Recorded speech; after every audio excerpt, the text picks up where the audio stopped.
Let's get it on then, shall we? Mwah.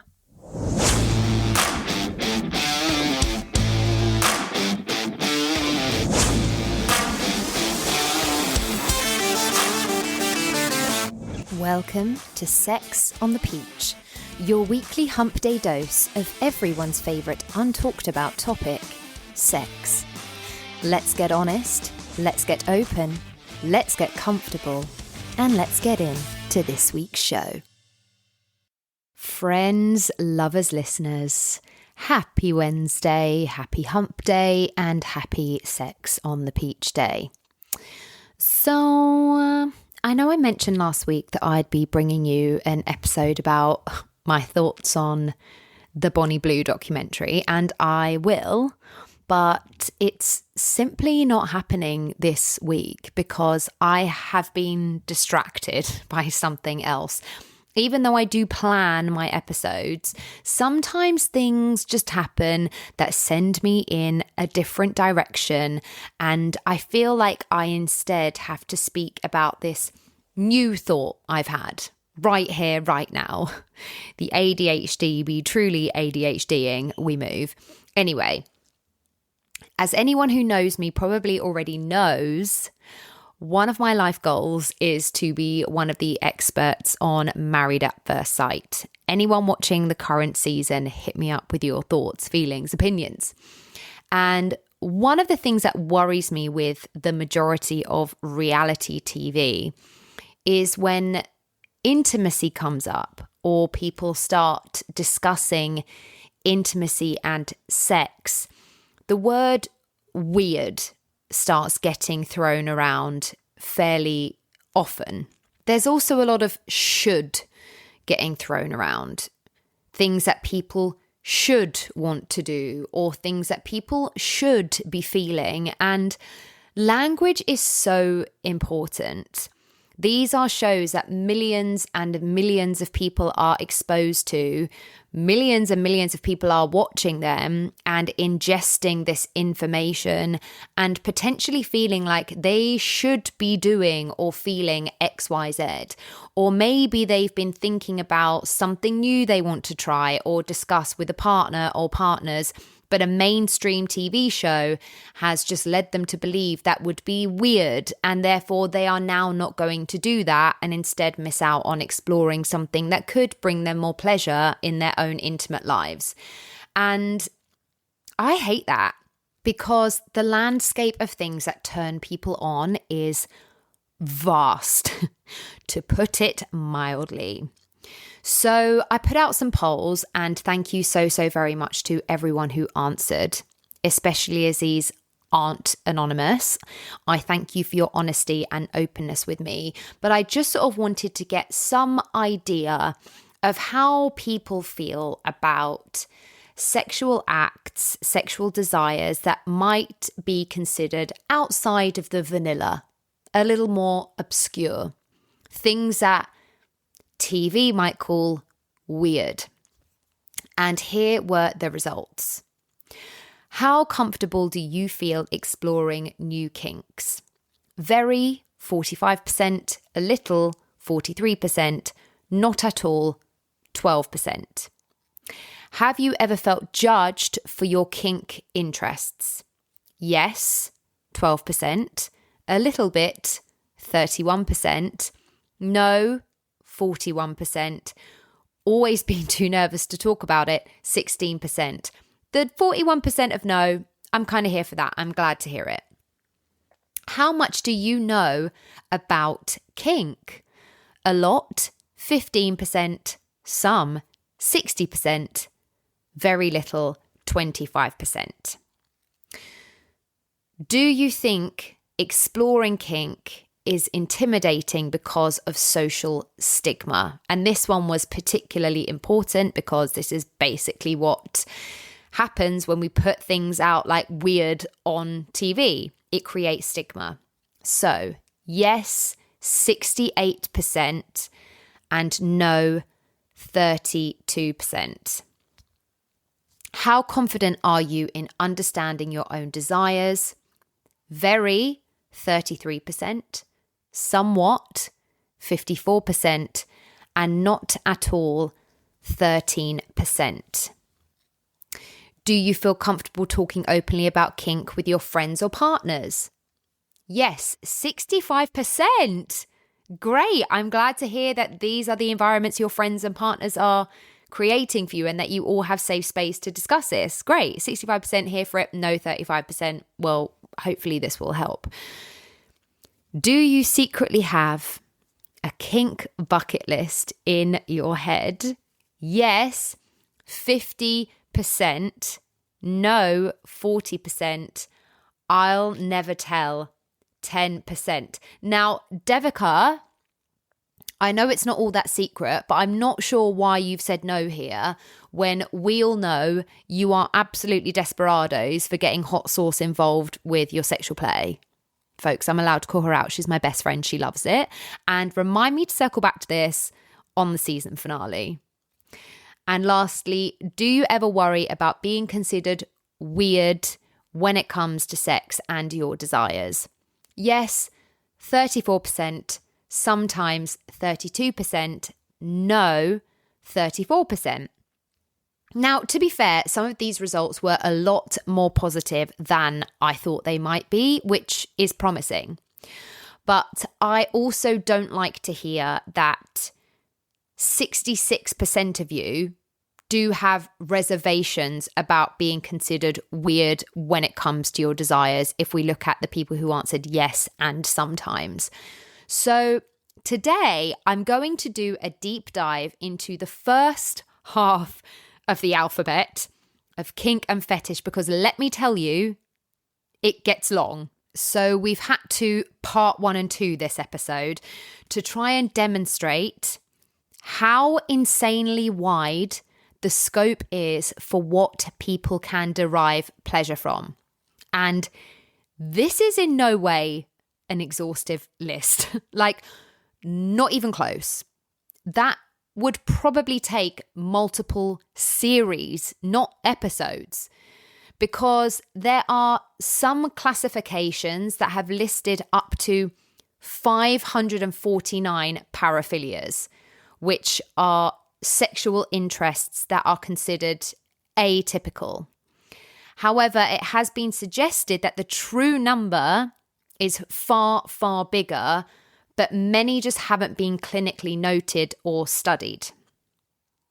Now, some paraphilias are extremely problematic and dangerous and would be considered paraphilic disorders.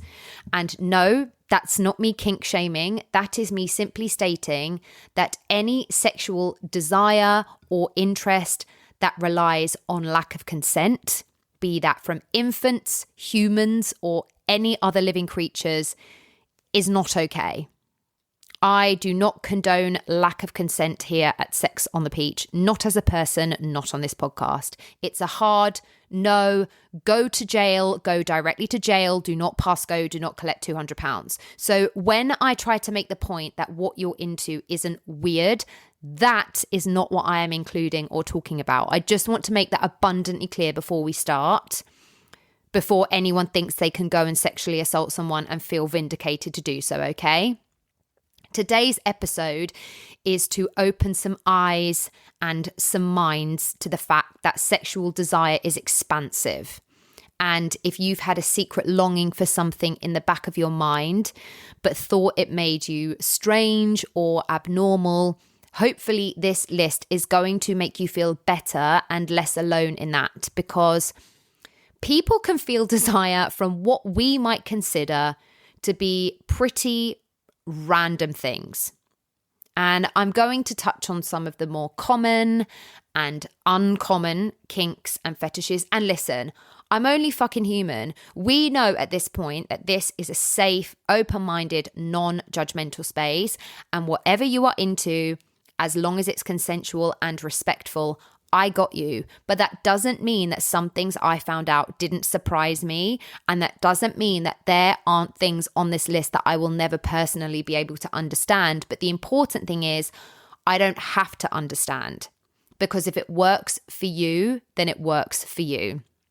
So they might shock some of you listening, and I also understand that. What might be most shocking is my pronunciation of some of them, truly. But I'm here to put forward the ways in which, if you are into any number of these things, how that might look in practice and how you might navigate that, of course, consensually, respectfully, and most importantly, safely. This episode serves as a reminder that next time Love Island tries to tell you you are weird for wanting to be called good girl during sex, you're fucking not. Praise kinks are common and sexy, and we won't be letting mainstream television or society tell us otherwise. So grab a drink, lock the doors. Here we fucking go. Let's get into it. Here is the A to Z of things you can't Google at work. Part 1.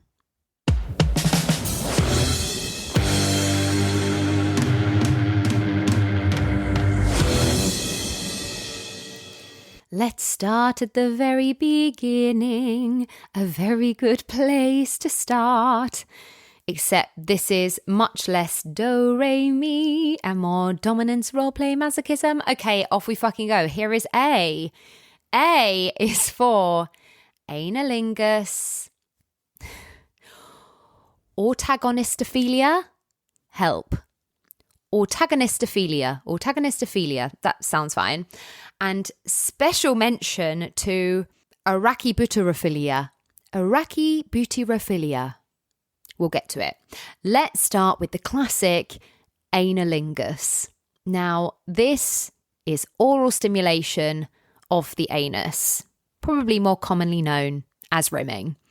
And while it's one of those topics that still makes people laugh nervously, it can actually be an incredibly intimate experience because there are so many nerve endings there that licking, kissing, light teasing with your tongue can feel amazing. And the key to exploring this one safely is hygiene and communication. I have done a deep dive into analingus in Live by the Oral, Die by the Oral, I believe part 2, I think. So you can hear the full deets on this in that episode. But to sum it up, a shower together can be part of the fun because we want to keep things hygienic. It's intimate, it's sensual, and it's practical. Using a dental dam can reduce the risk of bacterial transmission if you want that extra layer of protection.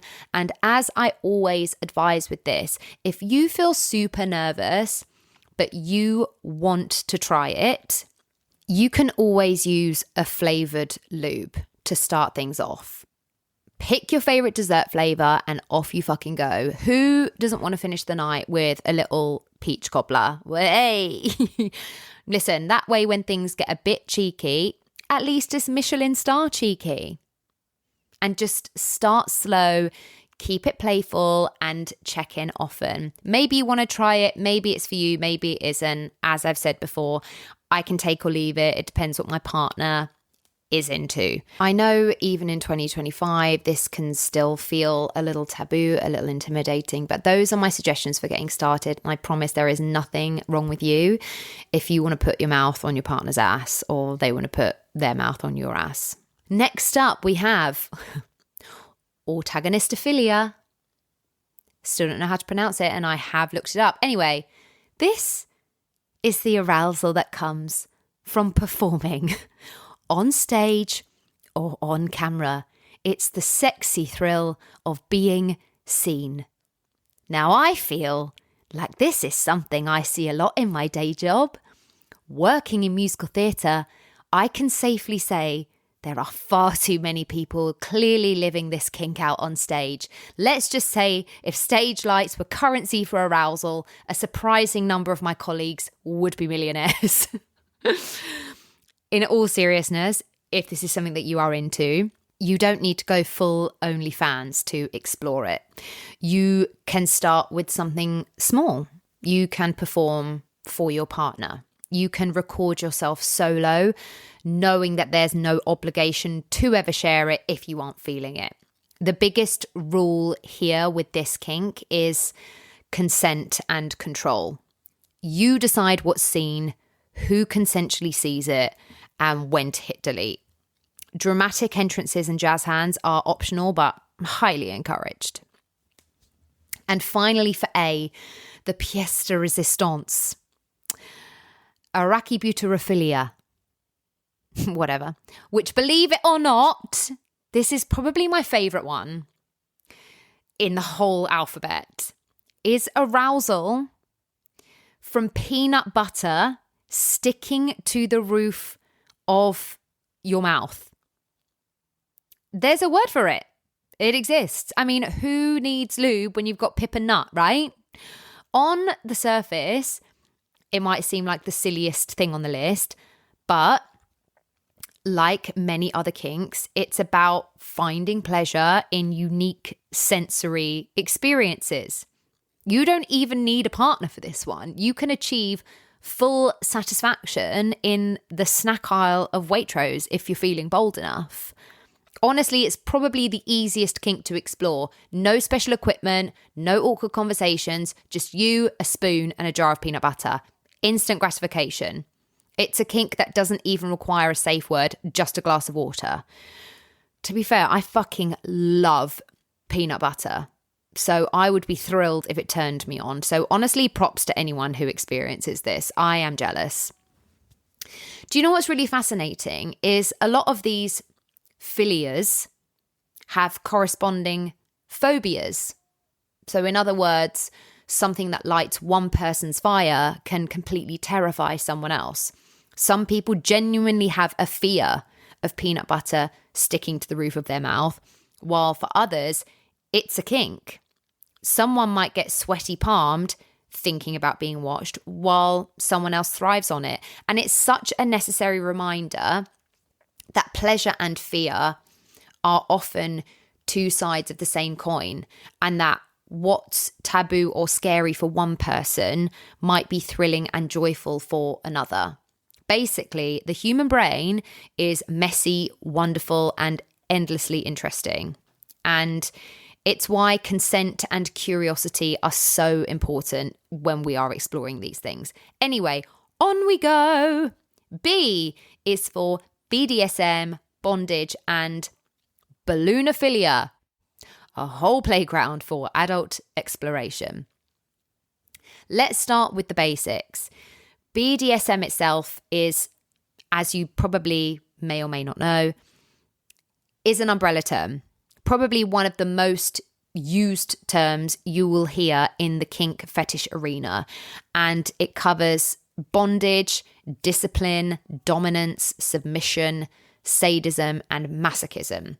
It's basically a buffet of adult thrills, and the key ingredient is trust. No matter what sector of BDSM you are planning on tapping into, negotiating boundaries before you begin, agreeing on a safe word, they are absolutely necessary facets of BDSM.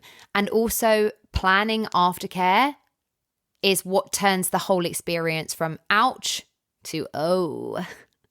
And bondage is probably the most familiar part of BDSM, just in general terms that we would be more used to hearing in society and in culture, in movies, XYZ. Tying someone up, using cuffs or otherwise restraining movement. It's intimate, it's exciting, sometimes might be a little nerve-wracking. If you are new to it, start simple, soft cuffs, beginner-friendly rope. Always make sure you are checking circulation. I know that sounds medical, but it's extremely necessary. And also make sure to keep a quick release tool handy. Maybe that's scissors, maybe it's something else. And communicate constantly. The thrill often comes from vulnerability, but there are countless ways to explore this safely. And whilst bondage might be a common form of BDSM, there are also much lesser known forms of BDSM, like figging, which is something I only just learned about. And this is where peeled ginger root is inserted into the vagina or anus to create a fiery, tingling sensation. Yeah, it's definitely one of the more unusual BDSM experiences, especially for me as a gal who only really uses ginger for her vocal cords. And it's probably not going to be something I'm trying tomorrow. It's intense, yes, but if it's right for you, then with trust and some preparation, I'm sure it can be a playful, boundary-pushing addition to your sexual repertoire. In fact, Dev, this might suit you, babe, if the hot sauce doesn't work out. And finally, for the Bs, balloonophilia. Probably not hard to guess what this one means. Even if it is a slightly unexpected kink, it's arousal from balloons. Yes, it's a thing. Balloon fetishes seem to be related to the tension of them popping, a tension that some consider very erotic. Rubbing a balloon against the skin and anticipating it popping can, for some people, create a deliciously unique mix of excitement and suspense. And the best part, it's low risk, easy to try, and a fun way to explore that sensation without any complicated gear or preparation. Listen, sometimes the sillier these things sound, the hotter they can be for people, and it's a perfect reminder that kink doesn't always need to be serious to be fun. Bonus points if you use giant party balloons. We move on to C, which is a letter full of extremes. Cuckolding, consensual non-consent, claustrophilia, corophilia, and coprophilia. It's basically a roller coaster through the more niche side of kink. Let's start with cuckolding. And this involves deriving arousal from your partner having sex with someone else. Obviously, with full consent and discussion beforehand. Communication is obviously going to be absolutely essential here. Boundaries, emotional check-ins, rules about what's on and off the table are non-negotiable. For some, it's about voyeuristic excitement. For others, it's about trust and power dynamics. If you are experimenting with this, start small. Maybe talking fantasies, sharing erotic stories, or observing in a controlled way, maybe at a well-known sex event, as long as everything is done in a consensual way. But this kink is very heavy on emotional honesty and negotiation because, as we all know, jealousy can sneak in even with the most careful planning. Consensual non-consent is a kink that is far more common than people realize, and it is frequently misunderstood. At its core, consensual non-consent involves role-playing a situation in which one partner pretends they don't want something, but it is entirely pre-negotiated and safe. It's important to me to stress that this isn't a rape fantasy as it is sometimes referred to as, because the key difference is consent. All participants agree beforehand on safe words, on limits, and the scene is designed to be exciting, not harmful. It can involve elements of domination, restraint, verbal play, but the control always lies with the people who agreed to it. Like most kinks, any kink really, it thrives on communication, trust, and psychological intensity. And I would say that post-scene debriefs are highly recommended because no matter what preparation you have put into it, consensual non-consent can stir up very strong emotions. And that's probably a sign that it's being done properly, not necessarily a sign that something went wrong, because it is an intense kink, an intense fantasy, and that is, to a degree, the purpose of it. But you want to have that debrief and make sure those emotions are because it was being done properly and not because something went wrong, so that if you ever do decide to engage in it again, you can make sure things are done in a way that is satisfying for everyone involved. Claustrophilia is arousal from small, confined spaces.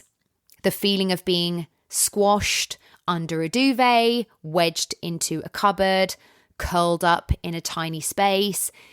For some, this sounds like an absolute fucking nightmare. For others, it can be intensely stimulating. The mix of restriction and sensory limitation can heighten that touch and make ordinary contact feel unexpectedly exciting. It's basically extreme hide and seek with less running and more anticipation.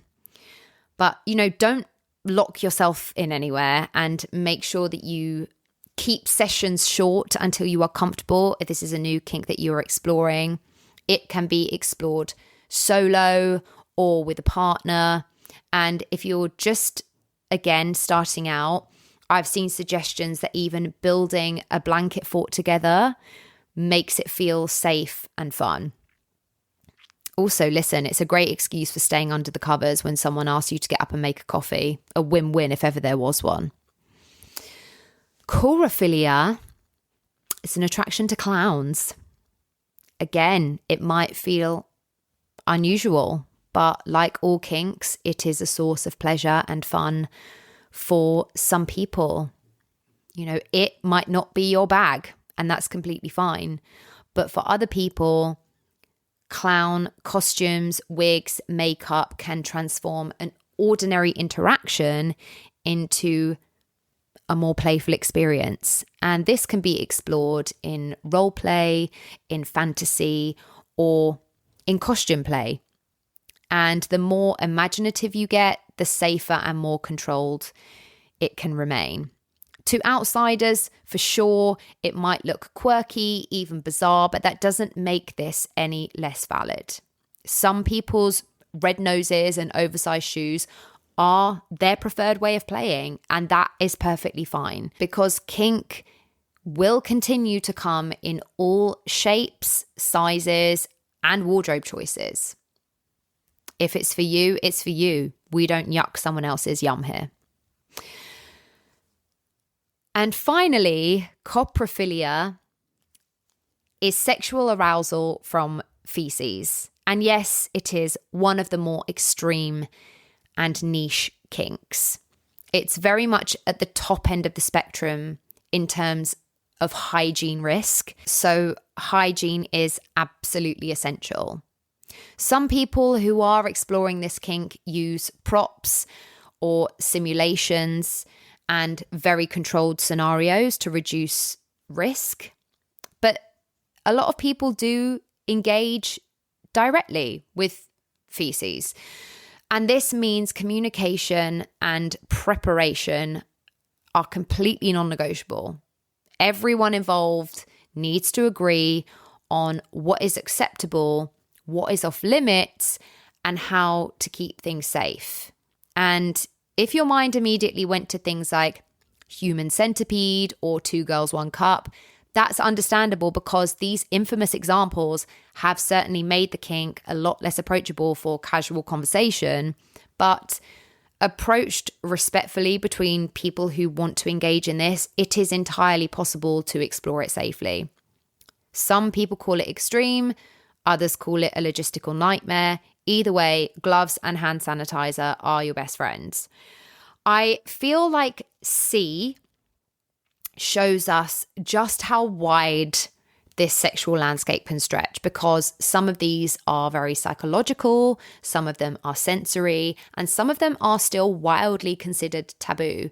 But the common thread is the same as every kink, which is curiosity, communication, consent, and care.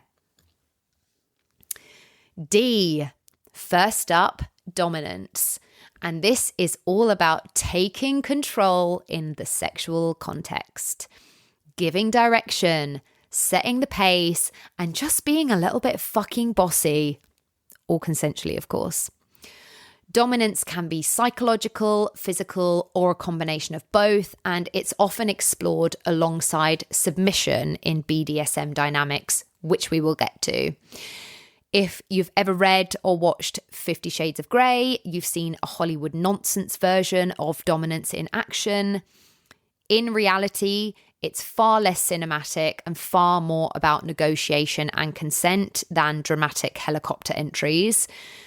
The key to practice it safely is, before anything happens, discuss your limits, discuss your safe words, start slowly, give playful instructions, introduce light restraint, and check in often, because dominance isn't about being cruel. It's about creating trust and intimacy while enjoying the thrill of control. Dacnophilia is arousal from biting or being bitten.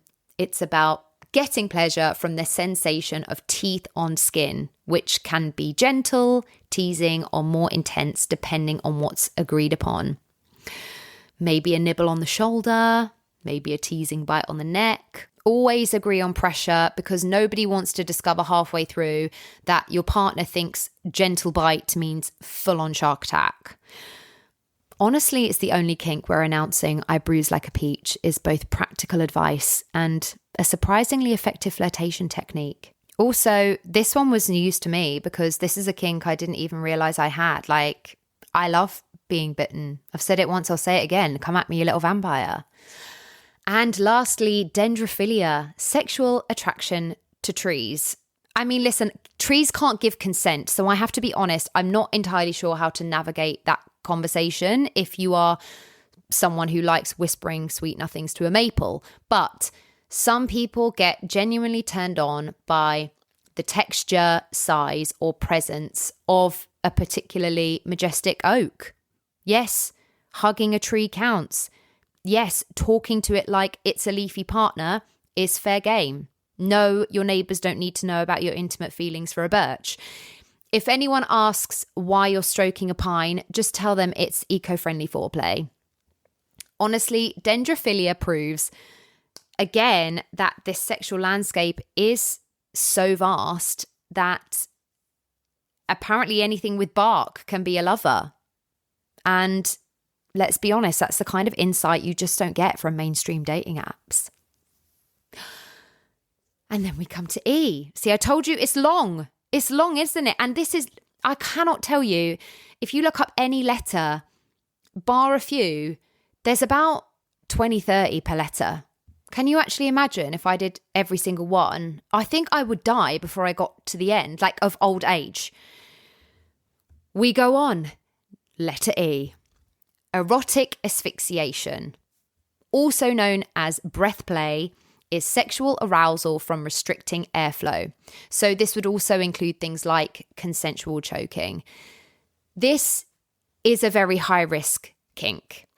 People have died attempting it without proper knowledge or precautions. So this must be approached, I cannot say it enough, with extreme care. It's about controlled play, where everyone establishes not just clear, safe words, but also, probably more importantly, non-verbal stop signals. Because sometimes you cannot speak. So have emergency plans in place. And if you are using equipment, proper equipment designed for breath play is essential. Improvising with scarves, belts, and other household items can be really fucking dangerous. The arousal for this comes from trust, heightened sensation, and psychological intensity. It doesn't come from reckless risk. So if you want to explore it safely, education, communication, and restraint research are absolutely key. I'm a fan of some consensual choking, but you have to talk about it with your partner. You have to educate yourselves on where is safe to put pressure on the neck, okay? I can do a whole other section on that. We don't have time to get further into it today, but please do your research before you delve into this. This is something I actively enjoy, so I'm happy also to answer questions, to delve deeper into this on another episode. But please, please, please approach this one carefully. Don't just start strangling people and thinking that's going to be okay, because it absolutely is not. Do your research. Next up, exhibitionism is sexual arousal from being seen. And for some, it involves sexual activity in public spaces. Now, this can be incredibly risky because public sexual activity can carry serious legal consequences, including arrest. So I'm like, you do you, and I support you, but I'm not going to be dragged into a courtroom to someone saying, Peach told me it was okay to have sex in the middle of the street. Exploring exhibitionism safely means finding consensual alternatives. Maybe role play with a partner who watches from a window. Maybe it's recordings. Maybe it's public, but in legal spaces designed for sexual expression, like kink-friendly clubs or events. The thrill comes from being observed while maintaining consent and control, not from breaking the law, which actually is unsurprisingly a kink of its own. Edging is the art of bringing yourself or a partner to the absolute brink of orgasm and then stopping. Rinse and repeat. It's basically sexual torture with consent. It's all about building anticipation, teasing the senses, and turning desire into a deliciously slow-burning panic. Imagine being suspended on the very top of a roller coaster, staring down at that first drop, and then the operator just holds the brakes again. The thrill is in the waiting, the heightened sensitivity, and that almost unbearable not yet feeling that makes the eventual release feel like fireworks. And obviously, communication is key, knowing when to tease, knowing when to pause, and knowing when to finally let go. Done right, edging is equal parts cruel, playful, and ridiculously satisfying. It's basically foreplay on steroids. 10 out of 10, big fan. Lastly, emetophilia. It's sexual arousal from vomit. And I think that this is probably the kink that will make most listeners choke on their tea, coffee, wine, beer, beverage of choice just hearing about it. And I get that. I personally would not be into that. And most people exploring it don't go full pub chaos. They often explore it through fantasy or substitutes like custard or other pudding-like substances, because the point is the experience and not the actual mess. Some people do directly engage with vomit, and this is extreme. It's very specific, and yes, it is just another way for people to explore what turns them on. And frankly, it's fascinating to see the creativity that humans bring to pleasure. I respect it's not going to be for most of you, but I mention it for the people who it might be for, because no shade, no judgment. If you're into it, you go for it.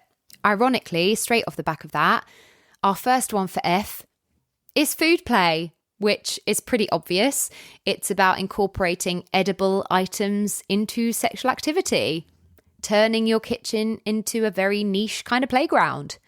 Chocolate, whipped cream, fruit, honey, or anything sticky and delicious that can heighten sensation. It can give you a legitimate excuse to lick things in places you normally wouldn't, drizzle honey where you like, smear whipped cream in questionable places, and just let your fucking inner pastry chef run wild. Just avoid anything that might cause allergic reactions, because nothing kills the mood faster than a surprise trip to A&E. Financial domination, or findom, is a psychological kink where arousal comes from giving or receiving money, gifts, or financial control. This is not about running up debts or exploiting someone's finances. It's about the thrill of consensual power exchange. The fun is in the mind games. Maybe your partner asks for a small gift. Maybe it's a donation to a charity of your choice. Maybe it's symbolic money for the thrill of handing it over. It's a kink that lets people play with power and generosity in a controlled way. And finally, it's a legitimate excuse for spending 500 quid on a holiday and calling it foreplay. Furries involve role-playing as anthropomorphic animals, often with costumes, tails, paw gloves, and this is about identity, creativity, and fantasy. And it's more commonly explored in the gay community, but of course, anyone can enjoy it. Some people enjoy it solo, others explore it sexually with partners who share the fantasy. And the fun comes from leaning into your inner animal, whether you're a wolf practicing your sly side-eye or a raccoon suspiciously inspecting the fridge at 3 a.m. Think of it as cosplay meets kink. And no, being cast in Drew McConey's new production of Cats doesn't count, no matter how many interpretive animal exercises you do in the rehearsal rooms. This next one is so interesting. Formicophilia is sexual arousal from insects crawling on the body. Yeah, actual bugs. A bit like Giselle in Enchanted, except the bugs aren't hiding the house and instead they're helping you explore your very niche kink. Probably makes some people want to immediately cry, which kind of makes it all the more fascinating.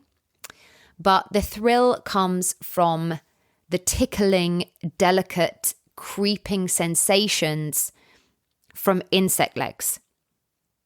So for people who enjoy this, a single ant on the arm can feel like a whole thing of pleasure. And if this is your thing, obviously safety is essential. Only harmless insects, no stingers. This isn't the time to let your house spiders show initiative. It's a kink, not a live action remake of arachnophobia. You can think of this one as a highly unusual consensual spa treatment. A little bit terrifying for some, definitely unique, and 100% proof that the human imagination knows no bounds. G. Gagging, which is simply arousal from being gagged. Gagging someone else or just the sensation of gagging itself, like during deep throating. For some, it's about the surrender, giving up control, breath and speech. For others, it's about the visual or auditory side, the sound, the sight, the intensity of it all. Goes without saying, safety here is absolutely imperative, whether it's using a hand, a scarf, a gag, during oral play. The key principle is that breath is never compromised. Deep throating, for example, should always be approached slowly, with plenty of communication, breaks and consent. Everyone's gag reflex is different, and it's important to explore what feels good, not what looks impressive. The aim is pleasure, not performance. And let's be honest, some people have reflexes of steel, and others, I'm others, start retching the moment they brush their teeth too enthusiastically. There's no moral victory in testing your gag reflex. It's not the Olympics, it's intimacy. If you're using physical gags, make sure they are clean, body safe, and not too large to obstruct breathing. Avoid improvised objects. Your kitchen isn't an adult toy shop, and things can go wrong very quickly. Establish non-verbal safe signals, as we discussed with choking. Make sure there's always a way to say pause, even when you can't speak. Aftercare matters here a lot because our throat and jaw can be surprisingly sensitive, so even just some water goes a long way. Could never be me though, dehydrated queen. Group sex. That can mean anything from threesomes to larger gatherings, such as orgies. And yeah, the key is enthusiasm and consent, but it's also logistics. That's right, grab your spreadsheets. Communication is everything. Beforehand, talk through who is comfortable with what is off limits, and how to pause or stop if something doesn't feel right. Enthusiastic consent isn't a buzzword here. It's what keeps things sexy and safe. Condoms, barriers, and regular testing, very essential. And if you are swapping between partners, change condoms every time. Yes, it might ruin the rhythm for about 3 seconds, but so does an unexpected text from the NHS. If you are new to this, start small, head to a well-vetted event, talk to people who are already well-versed in group sex and ask advice. Make sure you are in a situation where everyone is genuinely on the same page. Avoid mixing this with heavy drinking or drugs, because nothing kills the mood faster than trying to remember someone's name and your own boundaries at the same time. Afterwards, debrief, check in, and if you are thinking this all sounds very admin heavy, you are right. Think of it as a trust exercise for adults. Naked, horny, and slightly chaotic, like a very risque team building retreat. Gas masks. Yep, they are extremely common as a form of fetish wear because of sensory deprivation and power exchange. For some, it's about the anonymity, the dehumanizing, almost robotic look, as it heightens dominance and submission. For others, it's the controlled restriction of breathing or the intensity of being completely enclosed. Whatever the reason, it's a kink that demands serious safety awareness. Oxygen is, as humans, non-negotiable. So never seal a mask completely, never block air holes, and never use unventilated military or industrial masks, because they are designed for chemical warfare, not foreplay. Breath play should only ever be partial, controlled, and supervised. It's not something to improvise at 2 a.m. with whatever props are lying around. This one is for careful planning, okay? It's not for creative recycling. Again, safe words and signals are essential, especially when speech might be muffled. If someone seems dizzy or slightly off, stop immediately, because oxygen deprivation can go from sexy to A&E faster than you can say fetish fashion. This isn't I panic bought PPE in 2020 and now it's foreplay. So like all things involving breath, control, and pressure, it's one of those kinks where knowing what you're doing isn't optional, it's survival. Gerontophilia. Gerontophilia? Someone let me know. This is arousal towards significantly older partners. It's one of those kinks that gets sensationalized far too easily, reduced to cheap punchlines and tabloid treatment, silver fox stereotypes or cougar cliches, when in reality, it's another form of attraction. For some, it's about wisdom, authority, emotional depth. And for others, it's the physicality of age itself, wrinkles, grey hair. Desire doesn't have an expiry date, and attraction doesn't owe anyone an explanation. And if anyone gives you grief about it, just remember, half the internet's been thirsting after Judi Dench since Skyfall. However, the golden rule here is legality and consent. Both partners must be fully consenting adults. No grey areas, no technically old enough nonsense. Power dynamics can get really tricky in these setups, so it's vital that both people feel equally respected and autonomous. If one person holds financial, social, or emotional power over the other, that needs to be openly discussed and balanced. To make it abundantly clear, gerontophilia can only be a valid kink when it involves consenting adults. Anything that dips into underage or exploitative dynamics is not a kink, it's abuse. Full stop. H. Humiliation is sexual arousal from being humiliated or humiliating someone else. It's about power, psychology, and trust. because the thrill comes from vulnerability, not actual cruelty. And this can range from playful teasing or sarcastic put downs. I mean, not me just living that out in my daily life, to more structured role play scenarios. And it includes dynamics like the aforementioned financial domination, where humiliation is often mixed with control over a pay pig, as they are known, which is someone who enjoys being financially submissive. And a common misconception about humiliation play is that it's inherently anti-feminist, when in reality, many feminists enjoy being called names like bitch or whore during sex. Your kinks don't define your values. In a society where women have so often been told that sex isn't for pleasure, exploring what arouses you, even if it's unconventional, like humiliation, that can be a really powerful way to reclaim control over your sexuality. As always, communication and consent are key, because your partner might be comfortable being called a whore or a slut, but not a bitch. So it's important to discuss those limits beforehand. And safety within the humiliation space is psychological.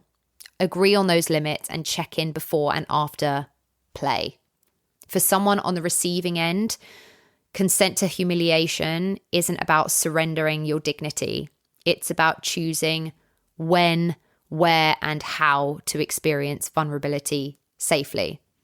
It's truly the thrill of being roasted without anyone calling HR.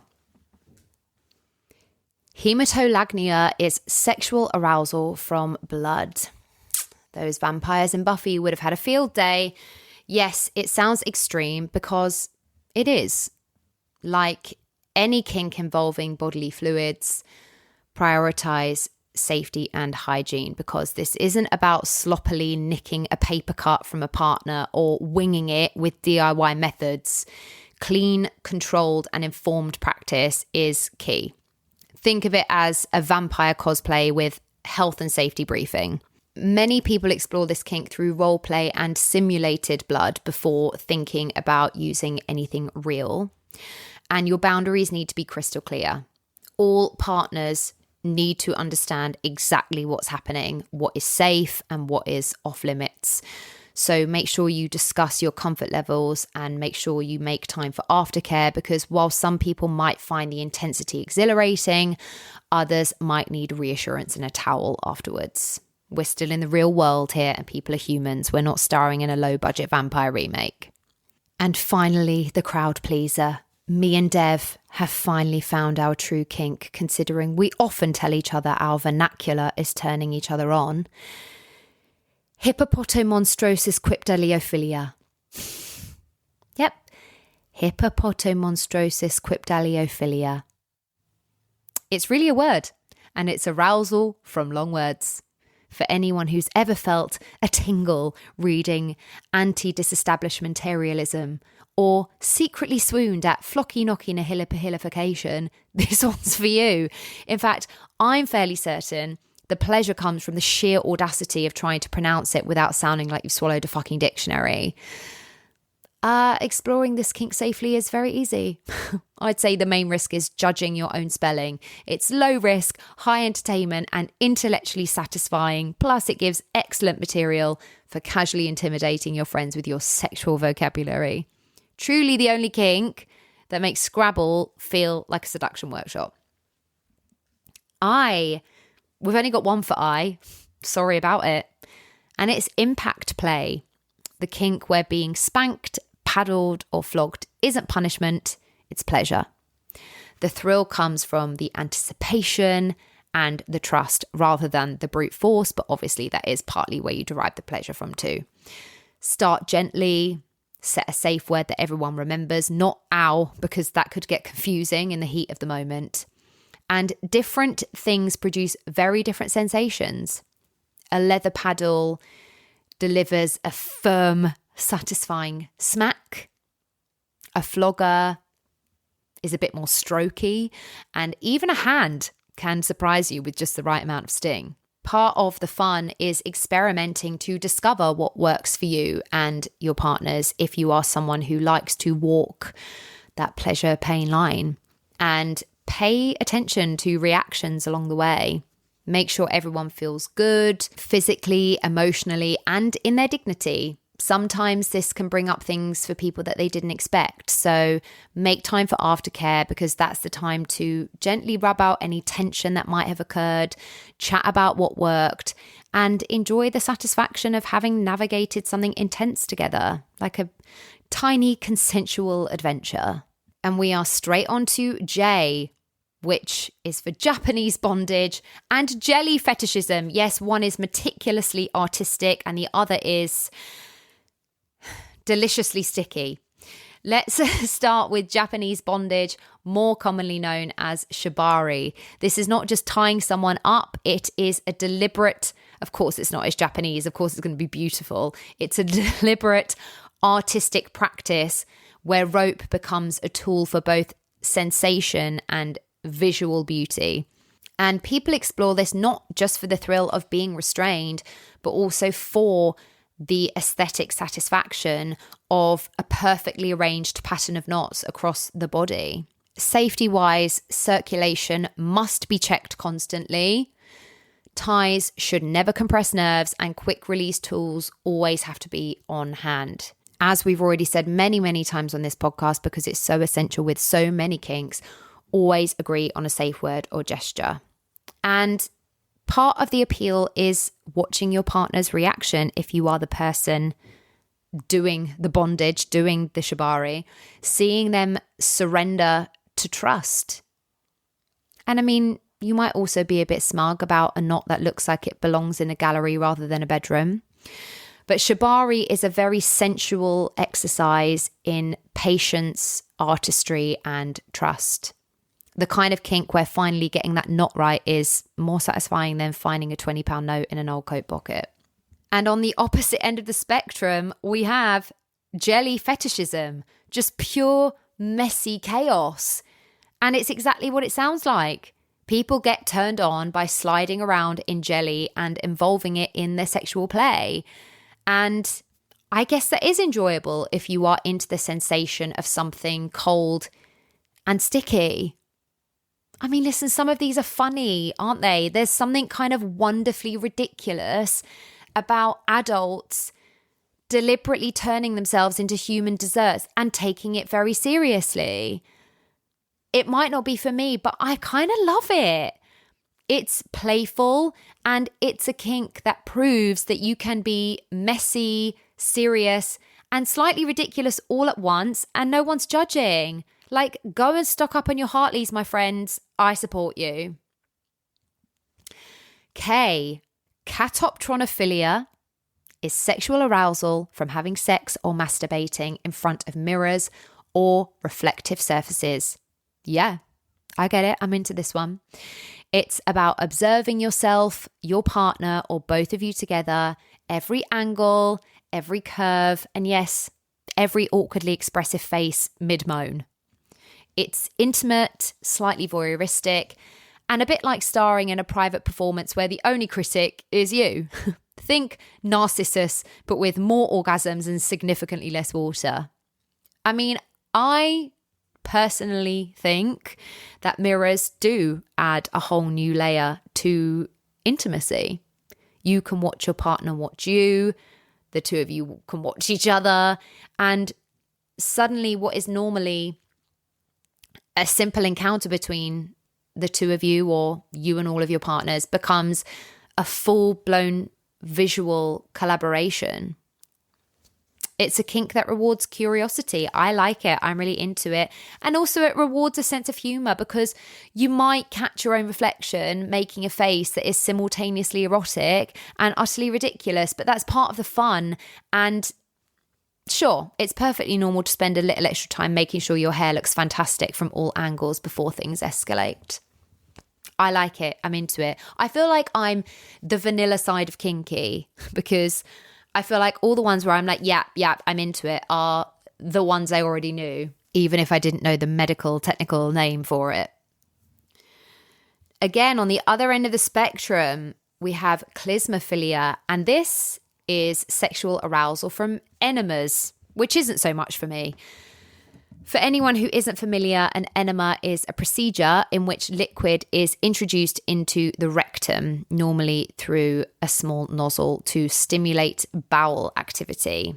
And in the context of this kink, it's not about health or constipation.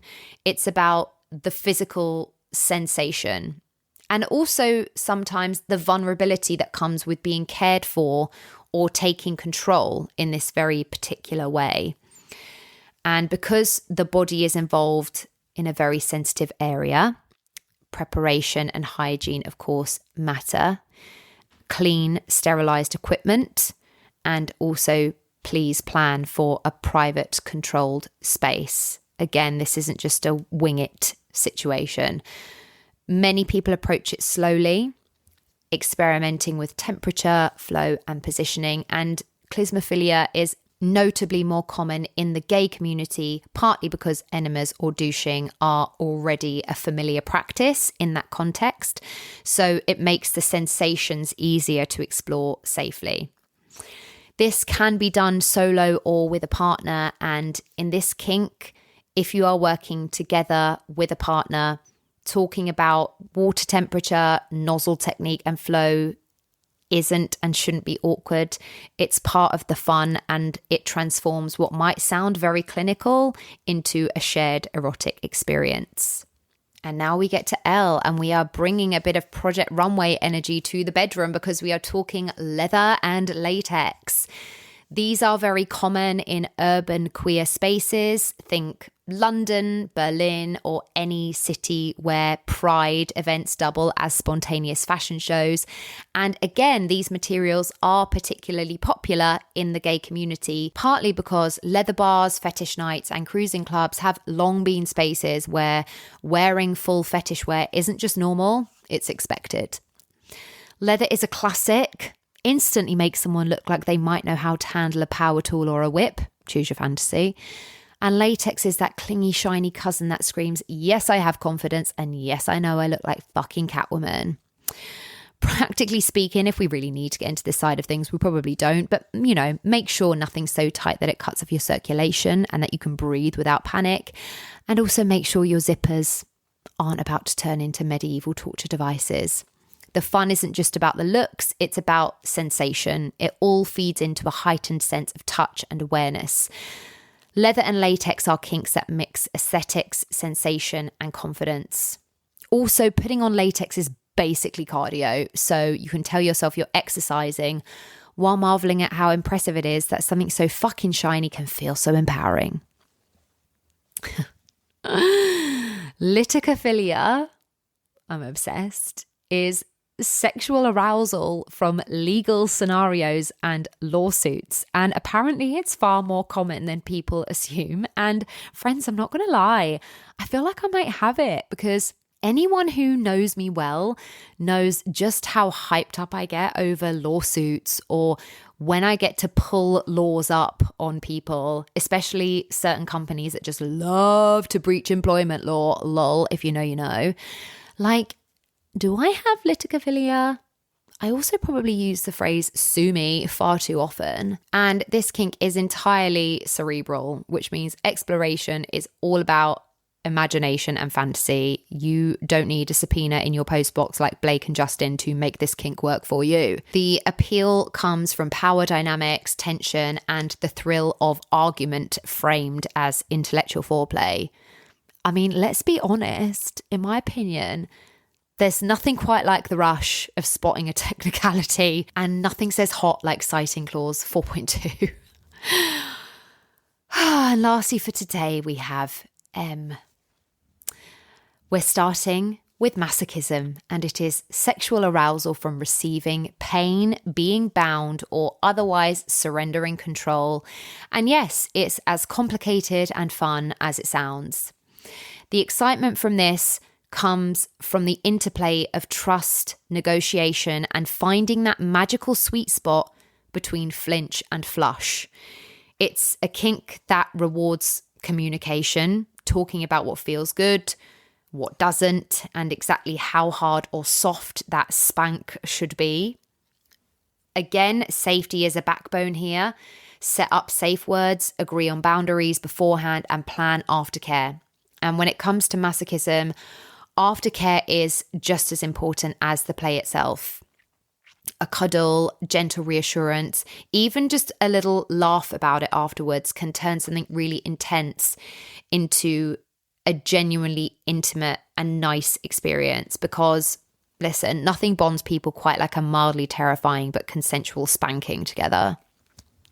And it's also surprisingly versatile. Masochism can be slow and sensual, teasing and playful, or full-on intense. So depending on your comfort level and your partner or partner's comfort levels, you get to decide how brave you are all feeling that day. As a beginner, you might start with light spanking, tickling, or gentle restraint. More experienced players might explore paddles, floggers, or sensory deprivation, always gradually and always with check-ins. Obviously, consent, constant feedback. No one should feel unsafe, ignored, or trapped.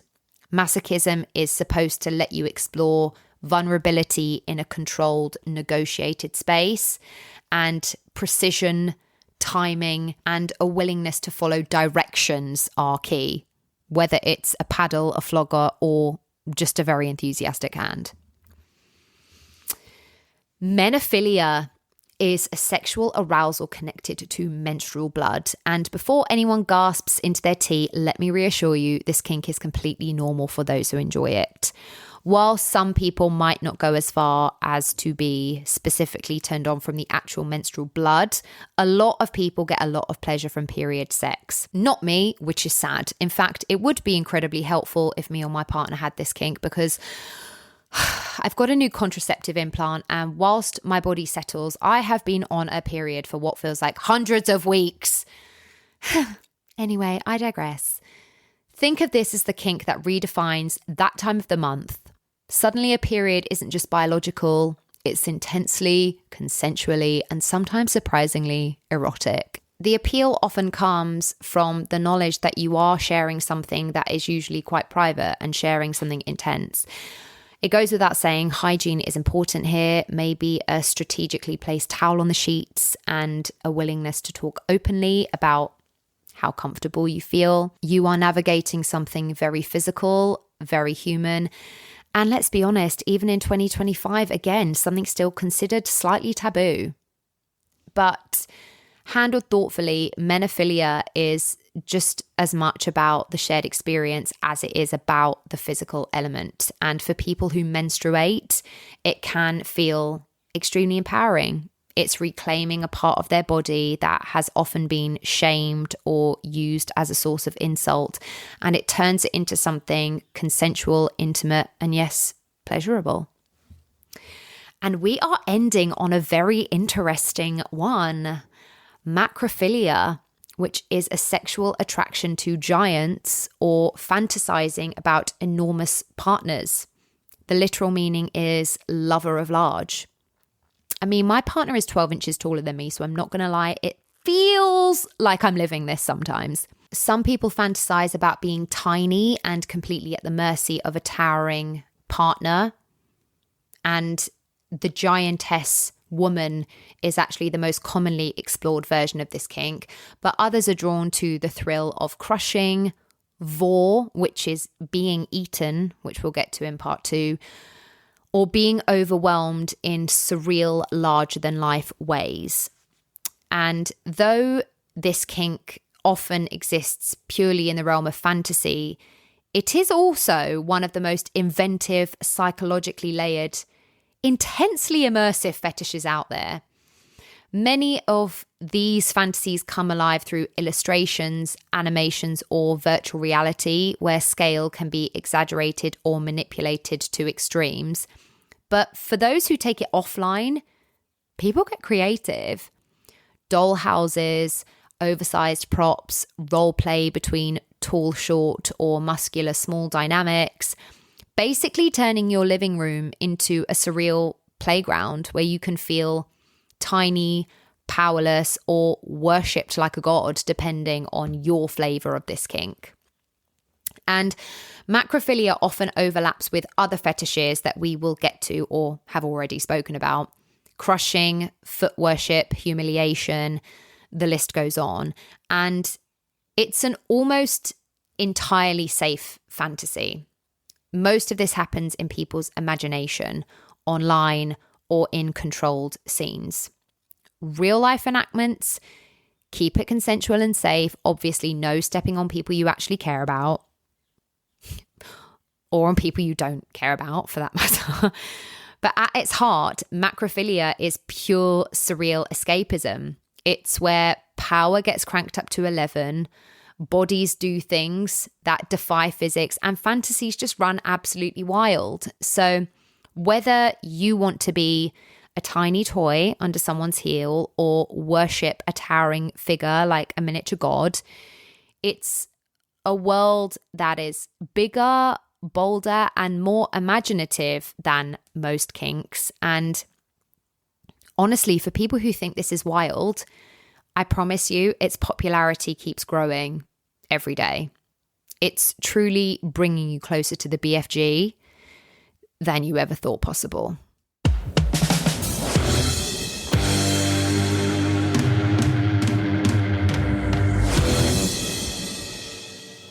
Friends, lovers, listeners, if you've made it all the way from analingus to macrophilia, congratulations. You have officially earned your honorary degree in human curiosity. Hopefully, this episode has opened some eyes and minds as well as some mouths. And what you've taken from today isn't shock or scandal, but a sense that sexuality is gloriously weird, wonderfully varied, and completely yours to explore as long as it's safe and consensual. The whole point of these episodes is to show that normal is such a boring word, and that what one person whispers about an embarrassment might be exactly what makes someone else feel seen, sexy, and free. Whether you are into ropes or role play, giants or jelly, or just quietly proud of knowing what arachibutyrophilia means now, the golden rule, as always, is communication. Talk, ask, listen, laugh, and if something feels off, stop. Go forth and be curious. I will do so too. Maybe you've discovered a kink you didn't know you had. Maybe you've discovered several you definitely don't. Either way, that's the fun part. In the grand buffet of human sexuality, you don't have to try everything on the table, but it doesn't hurt to take a peek at the menu. So take a breath, have a sip of water, maybe wash the peanut butter off your spoon, and join me next time as we dive into N to Z, where things somehow get even spicier. But for now, thanks for coming. Thank you for tuning in to Sex on the Peach today, and I hope that you enjoyed this week's episode. You can find and follow me on Instagram, YouTube, and TikTok at Sex on the Peach Cast, and you can also get in touch with me at sexonthepeachcast@gmail.com. Please do continue to like, share, subscribe, rate, and review wherever you listen to your podcasts, and I'll see you next week. Love, Peach.